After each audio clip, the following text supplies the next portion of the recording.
During this short meditation, we would like to discuss with you the subject of rejection. We have all experienced rejection at some point in our lives. One of the most difficult things for people to bear is rejection. Rejection by family members, office colleagues, society, etc. For example, a son or daughter is thrown out of the house because he or she has found a partner not acceptable to parents. Your spouse says that he or she doesn't want to live with you anymore and seeks a divorce. Children leave their parents in elders' homes and never visit them or send money to them.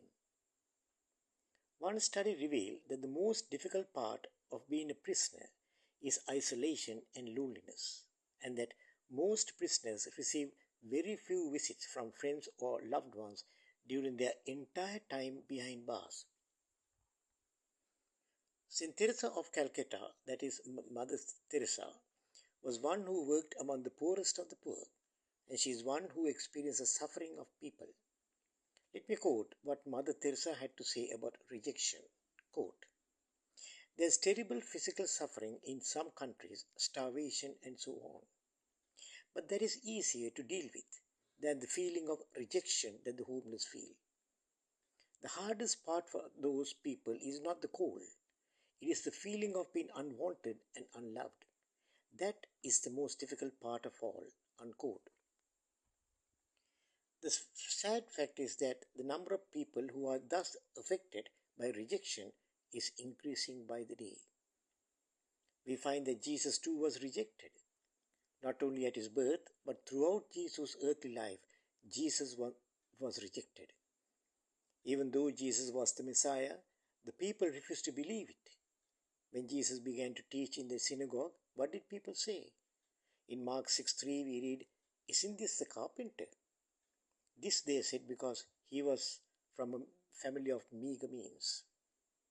In another instance, we read in Mark chapter 3 verses 21 and 22, people ridiculed him saying, "He is out of his mind."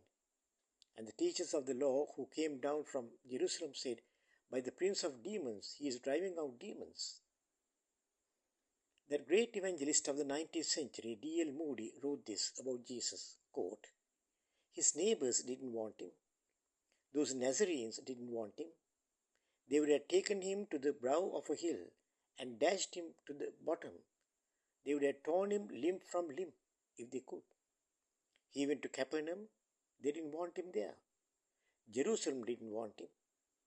To me, one of the most touching verses in the Bible is John 7:53. "Then each went to his own home, but Jesus went to the Mount of Olives." Unquote. Now let us consider the world today. The Christian population in the UK is dropping significantly as shown by the 2021 census, where for the first time in the history of the UK, less than half the population of England and Wales identified less than themselves as Christians, that is 46.2%. A substantial decrease from 2011.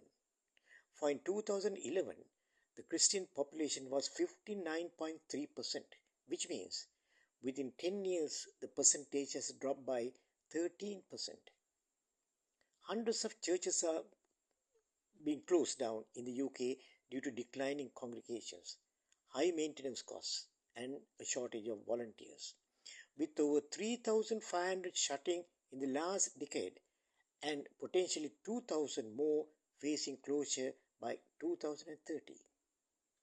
Then consider USA. Christianity has declined from 78% in 2007 to around 62% in 2024. That is a drop of 16%. Churches are closing in the USA as well at an alarming rate, with estimates suggesting 15,000 closures in 2025 alone. This trend reflects a rise in atheists and agnostics in the UK and USA. I end with the words of Jesus as found in Matthew chapter 8 verse 20. "Foxes have holes, and the birds of the air have nests, but the Son of Man has nowhere to lay his head." Amen.